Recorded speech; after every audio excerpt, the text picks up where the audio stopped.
प्लासी की लड़ाई में जितने लोग मैदान में लड़ रहे थे उससे ज्यादा लोग मैदान के बाहर खड़े होकर तमाशा देख रहे थे, लड़ाई का परिणाम सुनने की प्रतीक्षा कर रहे थे। देश के भाग्य का निर्णय होने जा रहा था, मगर उस निर्णय में सारा देश शामिल नहीं था। विदेश मंत्री के नाते मैं अफगानिस्तान गया था। आपको सुनकर ताज्जुब होगा, अफगानिस्तान के अपने मेजबानों से मैंने कहा मैं गजनी जाना चाहता हूं, गजनी। पहले वो मेरी बात उनकी समझ में नहीं आई, कहने लगे गजनी तो कोई टूरिस्ट स्पॉट नहीं है,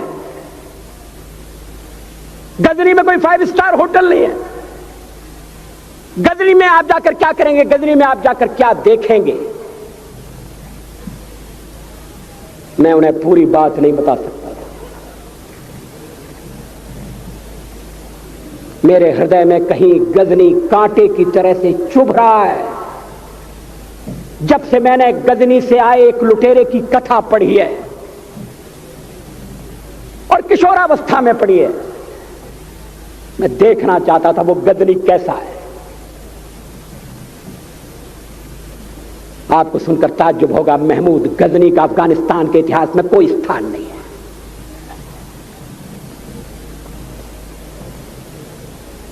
गजनी छोटी सी जगह है, छोटा सा गांव है। कल्पना करिए, सैकड़ों साल पहले वहां धूल उड़ती थी, झोपड़ियां थी, मगर एक लुटेरा लुटेरों को इकट्ठा करता हुआ सोने की चिड़िया को लूटने के लिए चला आया। आपस की फूट से जो राजा है वो लड़ेगा, जो क्षत्रिय है वो लड़ेगा। हमने समाज के बहुत बड़े वर्ग को लड़ने के अधिकार से वंचित कर दिया। हमने उन्हें हथियार नहीं उठाने दिए। मार्शल नॉन मार्शल के आधार पर हमने समाज को बांट दिया। वो लुटेरा सोमनाथ के मंदिर तक चला गया। पुजारी देखते रहे। मंदिर की पूजा भक्तों को करना पड़ती है। मंदिर तो एक प्रेरणा का केंद्र है। मैं देशपांडे जी की तरह से नास्तिक नहीं हूं, मगर उनकी नास्तिकता में भी जो आस्तिकता है मैं उसका आदर करता हूं, उसका सम्मान करता हूं। वो जिस आत्मविश्वास से नास्तिक होने की बात कहते हैं, तो मैं उनसे कहना चाहता हूं वो सचमुच में नास्तिक नहीं है। जिसकी आस्तिकता है, जिसका विश्वास है, वो नास्तिक कैसे हो सकता है। विश्वास किसमें है ये बड़ी बात नहीं है, विश्वास है या नहीं। हमने समाज के बहुत से बड़े वर्ग को विश्वासहीन बना दिया।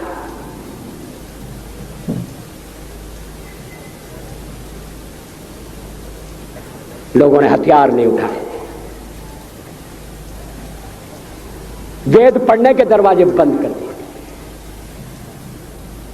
इसलिए हम पादाक्रांत हुए। अफगानिस्तान में मैंने एक बात और देखी।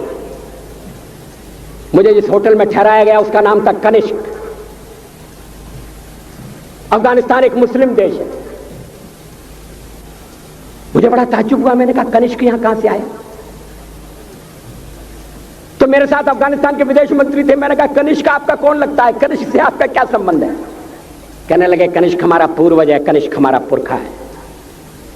He was one of our forefathers। मैंने कहा तब तो हमारे आपके पुरखे एक हैं। अफगानिस्तान के लोगों ने उपासना पद्धति बदली है, संस्कृति नहीं बदली। आज के भारत के परिवेश में यह सुनने के बाद थोड़ा विचित्र लगता है। हमारे यहां तो धर्मांतरण के साथ राष्ट्रांतरण होता है, ऐसा दृश्य दिखाई देता है। पड़ोसी देशों में ऐसा नहीं हुआ। अभी राम जन्मभूमि का मामला चल रहा है। एक विदेशी आए, कहने लगे राम जन्मभूमि का क्या झगड़ा है? हमने कहा इस पर विवाद हो रहा है कि श्री राम कहां पैदा हुए थे, और जहां पैदा हुए थे वो स्थान उनके मंदिर के लिए प्रयुक्त किया जाए या न किया जाए। वो इंडोनेशिया से आई थी, वो मुसलमान है। कहने लगे हम तो समझते थे कि राम के लिए सारे भारत में आदर होगा, सम्मान होगा। हमने कहा ये आपने कैसे समझा? कहने लगे आप तो इंडोनेशिया आ चुके हैं, इंडोनेशिया में बहुत से लोगों ने इस्लाम स्वीकार कर लिया, मगर श्री राम को विस्मृत नहीं किया, श्री राम को भुलाया नहीं।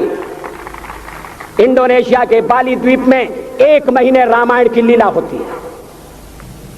मैं उस समारोह में जा चुका हूं। उस समय भी विदेश मंत्री मेरे पास बैठे थे। मैंने कहा ये रामायण ये क्या हो रहा है? मैंने कहा एक्सीलेंसी ये मंच पर क्या हो रहा है? कहने लगे एक्सीलेंसी आपको पता होना चाहिए। हमने कहा मुझे तो पता है मगर मैं जानना चाहता हूं। कहने लगे ये रामायण है, ये राम है, ये लक्ष्मण है, ये सीता है।